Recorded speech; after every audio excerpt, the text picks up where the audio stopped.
Good day mga kabonsai army. Andito na naman po tayo. Salute.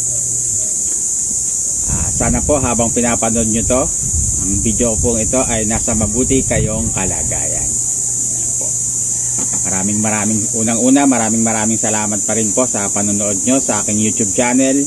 Meron din po tayong page. At sa mga nanonood sa mga reels ko, yan, maraming salamat po. For today's video po, ang i-workshop po natin ay itong aking Ficus Tiger Bark. Ayan. May mga video na po tayo na nauna rito. Ang isa po sa unang naging video nito, yung biniyak po natin ang katawan nito. Ayan. Ayan po. Ayan po yung mga naging biyak niya. Kasi bilog lang po siya, straight from the cuttings na marketed, mga marketed yan. Tapos yung isang video naman, yung fusion, dahil po itong sanga na to ay maliit, gusto po nating mag shortcut para mapabilis yung pagpapataba, nilagyan natin ng mga sanga. Yan po, dalawang sanga yung ipinuse natin po dyan. At successful naman po yung pagkakapuse. Yan. Tapos sa side na to, hindi naman, dalawa po yung nilagay natin dyan kung di ako nagkakamali. Yan. Yung isa hindi nagtuloy, pero yung isa nagtuloy din naman. Yan po. Kung mapapansin nyo po dito sa kabila, itong pinaka back branch nya ay ang taba. Hindi ako nagkakamali, mataba na to talaga. Tapos nagkaroon pa siya ng ugat na rumekta sa lupa, kaya po mas mabilis siyang nagkaroon ng mas tumaba siya kasi nakarekta siya sa lupa. Ganyan po mangyayari pag tayo ay may mga materials na balete, yan, tapos nagkaroon ng ugat sa sanga, dumiretso sa lupa, mas mabilis po yung tataba. Tapos magkakaroon po yan ng isa sa mga bad effect naman po yan is reverse tapering. Magkakaroon po yan ng paglaki dito, lalaki po yan bigla. Yan. Ano nga po ba gagawin natin? Ang daming pang sinasabi. Kaya i-workshop ko po dito. Kasi dito sa tagal ng panahon na paghihintay ko dito, yan, hindi po siya tinubuan ng sanga. Yan. Hindi siya tinubuan ng sanga dito. Ang target ko po kasi, ito yung first branch, second branch, back branch, magkakaroon ng branch dito. Apakatagal po natin hinintay, hindi po talaga siya nagbigay ng sanga dito. Tapos ito yung apex natin. Ito sa susunod na mga araw, baka sa reels ko na lang po ilagay, i-markot ko naman dito, paparuted. Yan. Dahil ang project po dito sumo lang, sumo style. Yan. Ang gagawin ko po, dahil hindi nagbigay dito, imbis na kumuha ko ng rooted cuttings, ay ito pong sanga na to ang ilalagay ko dito. I-convert ko po yan dito. Yan. Para magkaroon ng sanga dito. Hindi po ako nagkakamali, ang tawag sa iba nun ay lateral grafting or another yan. Tawag dito. May naalala lang po ako sa isa kong video, may nag-comment na paano siya, puro papuna lang, pinunya yung gawa ko, pero realistically wala naman siya. Tinanong ko, open ko for correction naman po ako, ano yung ginawa ko mali, wala naman siya maibigay, puro insult lang yung binigay niya. Ayan. Ako po, open for correction po ako, hindi po tayo nagmamagaling dito, hindi tayo nakikipagpaligsahan sa ibang tao. Ang inaano lang po natin, sharing, yan lang po importante. Pag hindi po natin naiintindihan ng isang bagay, wag po natin silang i-insult. Ano naman po tayo, magiging magkaroon tayo ng magandang damdamin sa ating kapwa. Hindi po common, marami na ang gumagawa ng ganyan. Tama na po yun. Hindi po. Mali po yun. Mali yun sa patingin ng ating Diyos. Yan. Open for correction po tayo. Hindi po tayo nakakipagbaligsahan dito. Yan. Sharing po ang ginagawa natin. Hindi competition sa kakayahan ng iba. Yan. Lalo na po to sa mga beginners. Yan. Yan. Mahal na mahal po natin ng mga beginners dahil yan po tayo di nagsimula hanggang ngayon. Nag-aaral pa rin po tayo. Yan. Pag tayo po ay magtatama ng isang kapwa, sasabihin natin yung kanyang kamalian. Yan po yung pinopoint ko dun. Pag sinabi nating mali, natural, alam natin yung tama. Yun yung isi-share natin. Ayan, ganyan lang po. Ayan po, simulan na po natin yung ating gagawin. Ayan, lapit natin. Ayan. Ang gagawin ko po, dahil po itong balete ay ano ba tawag dito? Umuubra sa kanya yung technique na fusion. Yan. Napakabilis po niya. Yan, sa fusion. Tapos mas mabilis pa siya pag yung dalawang pag ipupuse mo susugatan. Lalagyan po natin ng sugat sa side na to. Yan, dito. At yung ikakabit natin ay susugatan din natin. Katulad po yan ng ginawa po din natin dito. Ganon din po. Kung hindi ako nagkakamali, ganon din po yung ginawa natin dyan. Yan. Kaya ito po ay susugatan natin. Paglalagay po ng sugat dito, medyo malalim.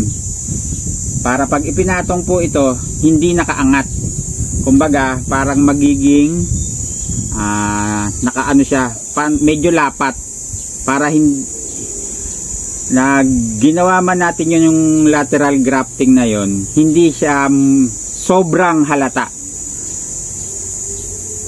Mag-aano do siya, medyo pasok siya dapat, lalapat siya sa kalabasan lang na ito. Hindi siya naka-alsa. Yan, ganyan. Para pong ganyan, ibig kong sabihin yan. Kita agad. Pag sinugatan po natin, medyo laliman natin para siya, makakapasok siya doon sa loob. Yan po, simulan na po natin. Pinaliwanag ko lang para medyo nakakapag-improve na po tayo na nakita po may mga ganun po na nag-comment sa atin na ipaliwanag daw medyo muna bago gawin. Ganun lang po tayo, open for tayo, improvement, open for improvement din po tayo. Hindi po tayo close-minded person. Yan po.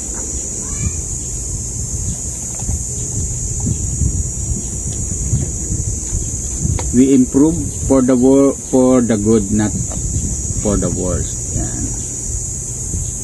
Usong-uso na kasi po ngayon yan. Yung minsan marami na yung nagmumura, mas marami na ngayon yung gumagawa ng mali. Kaya marami ang gumagaya. Pero as much as possible, hindi po como trending, gagayahin na po natin yan. Hindi po como trending sa mas marami nang gumagawa, tama na po yun.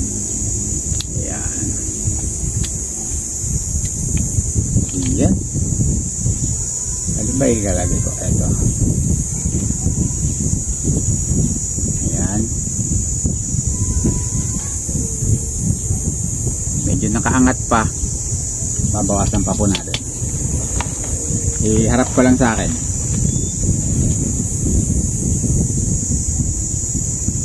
Ingat lang sa cutter. Matalim.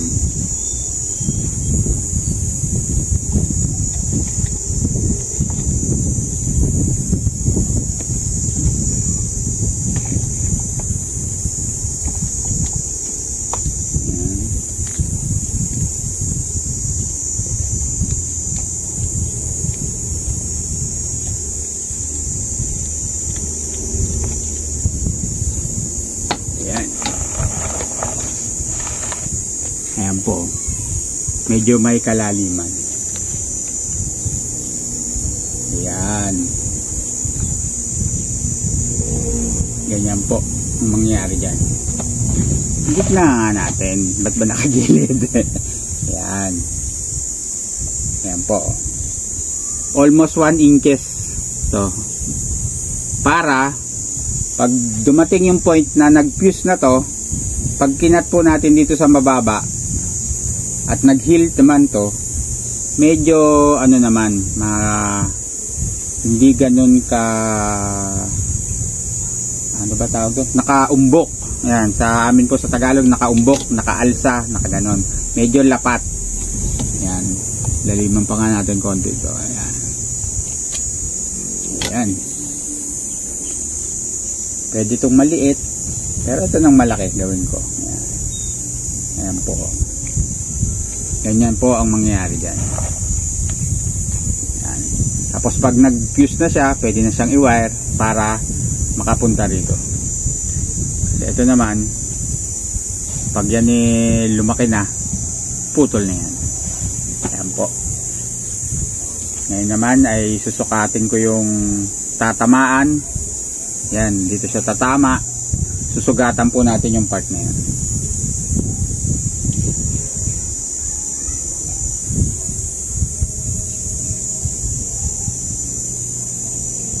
Medyo matagal-tagal po tayo hindi nakapag-video. Nagkasakit po ulit tayo. Hindi naman po siguro ako matanda na. Naging abuso lang po tayo sa katawan natin. Ayan. Ayan po tayo medyo malakas ang pangangatawan. Naging abusado po tayo sa inom, puyat, mga pagkain na matataba. Ayan. Kaya inaanir na po natin yung bunga ng ating kaabusuhan. Ayan po, kakabit na po natin. Hindi na po yung iba po ginagawa pag medyo malaki, pinapako katulad po ng ginawa natin dito. Ayan, pinako po yan, may pako po yan na maliliit. Pero ito, dahil maliit naman siya masyado, ayan, kita nyo po, hindi halata, nakalubog. Ayan. Dahil meron tayong konting pambili ng cable tie, ayan po gagamitin natin. Pero pwede din po tali, bonsai wire. Ayan.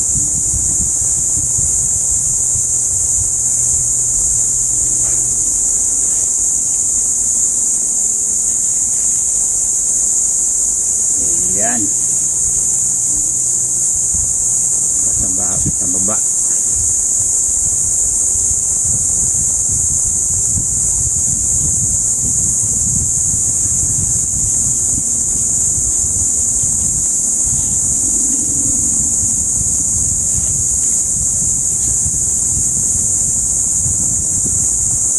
Ayan.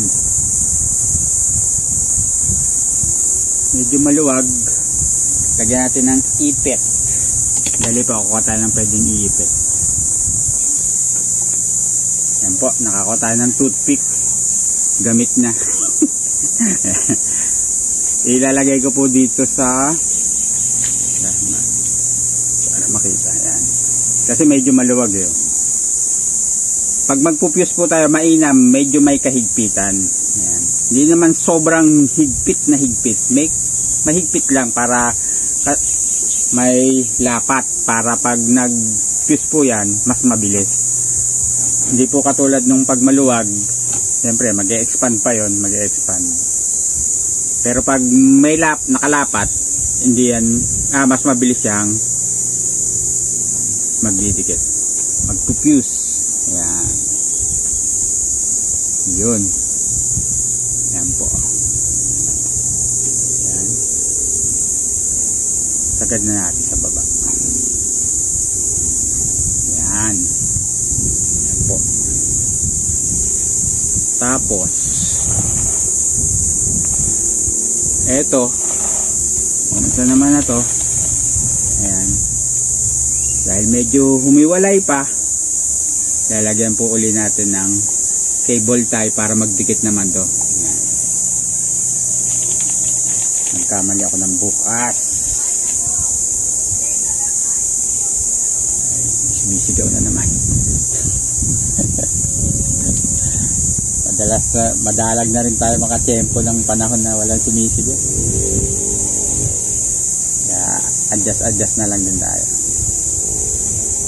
Ayan. Ayan po.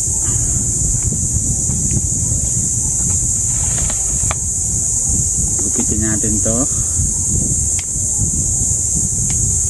Dahil yan ay puputulin din. Kasi mayroon tong back branch na sobrang baba. Na pag-isipan ko wag na yun gamitin. Kasi napakababa niya na masyado. Ayan. Gawin natin to. Ito po, kung mapapansin nyo naman to. Ayan. Mayroon siyang ugat. Ayan. Iyaano ko siya dito. Tawag dito. Ididikit ko siya. Ayan. Ididikit po siya. Ilulus ko muna. Ayan.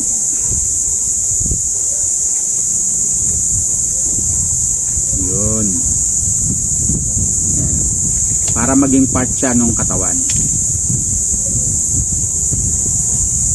Kuha tayo ng pang-ipit. Saglit po ulit. Ayan, nakakuha na po tayo ng ano. Ayan. Ayan po natin dito para dumikit.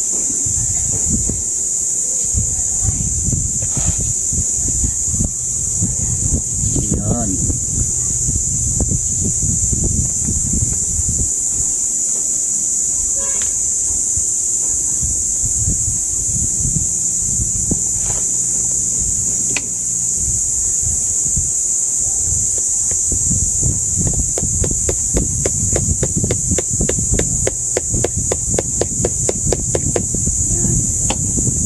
Para yung ugat maging part ng katawan.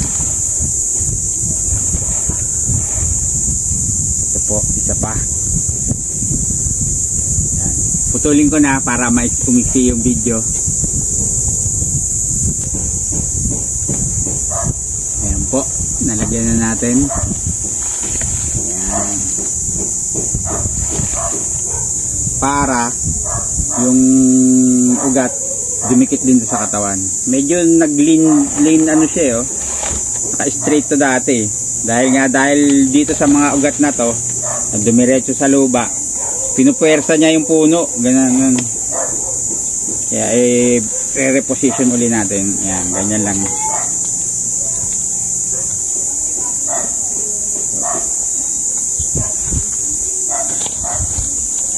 Para nakatayo siya. Kasi sumo style to eh. So putulin ko na to dahil ang pag ano ko po dito lang sa hanggang dito lang yan. Pwede din itong ano eh. Nga pala, naalala ko. Ang kaibigan ko, sinugat, pinutol niya yung ugat, tapos idinikit niya dito. Nag-fuse din. Teka. Fuse natin. Try ko. Yan. Lagyan po natin ng sugat. Para natin ipitin.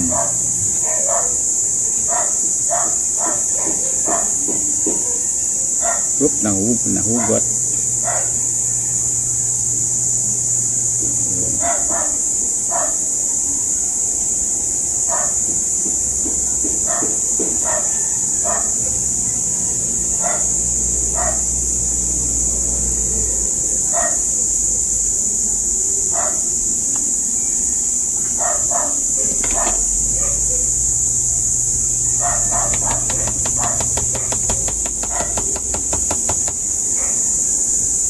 Yun. Ayos. Ayan po. Ito naman ang iaayos natin. Ayan. Kung napapansin nyo po, itong ugat na to naging ang direksyon niya ay medyo nilinis ko na po yan. Inangat ko na, pero kanina nakaano yan dito. Ayan, dito. Papunta sa gitna, nakakross sa isang ugat dito sa ilalim. Kaya ang gagawin po natin, aayos na din po natin yan para hindi na tumagal pa. Kumbaga, mas mahirap iayos. Yan po. Gaganyan po natin. Yan. Para ang flow papunta rito, palabas, hindi papunta sa gitna. Habang nandito, maggaganyan, ka-curve papunta dito. Ayan po. Putulin ko na din yung video. O wag na. Ayan. Ganyan na lang. Ayan, iangat ko po muna natin. Napuputulin. Nagtuturo ka nga. Ayan. Kaya po natin ito. Push pin siya tatawag dito.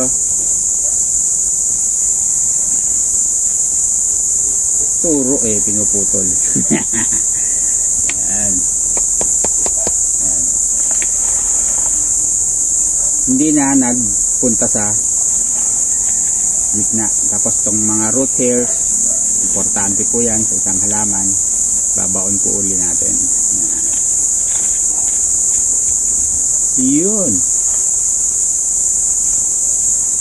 Ayan po siya.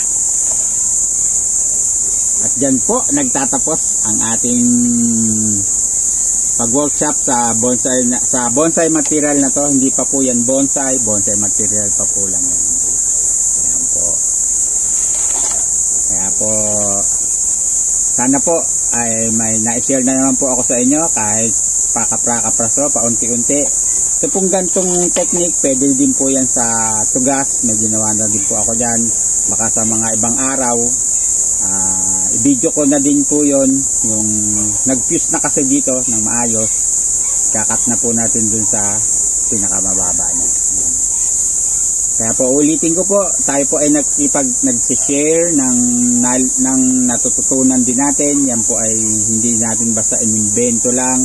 Nakita din po natin yan na maganda ang naging resulta na ginagawa ng mga mas nauna sa atin sa pag-aaral, sa pagtuturo ng pagbobonsai. Kaya po yan ay binabahagi din po natin. Ibahagi po natin ay kabutihan, hindi galit. Kung may galit tayo sa ating puso, patayin po natin yan. Huwag po natin pakakainin yung galit natin. Ang isi-share po natin sa ating kapwa, pagmamahal. Yan po. Kasi po kung ano po yung tinanim natin sa kapwa natin, yun din babalik sa atin. Logical and biblical, kung ano po ang ating itinanim, yun ang ating aanihin. Yan po. Tandaan mo yan, Jason. Kaya hanggang dito po muli. Hanggang dito pong muli, tama po ba? Hanggang sa muli. Ayun pala. Hanggang sa muli mga Kabonsai Army. Maraming salamat sa patuloy niyong panonood ng aking mga videos, vlogs. Maraming salamat po. Stay safe po sa ating lahat. God bless. Salute. Adios.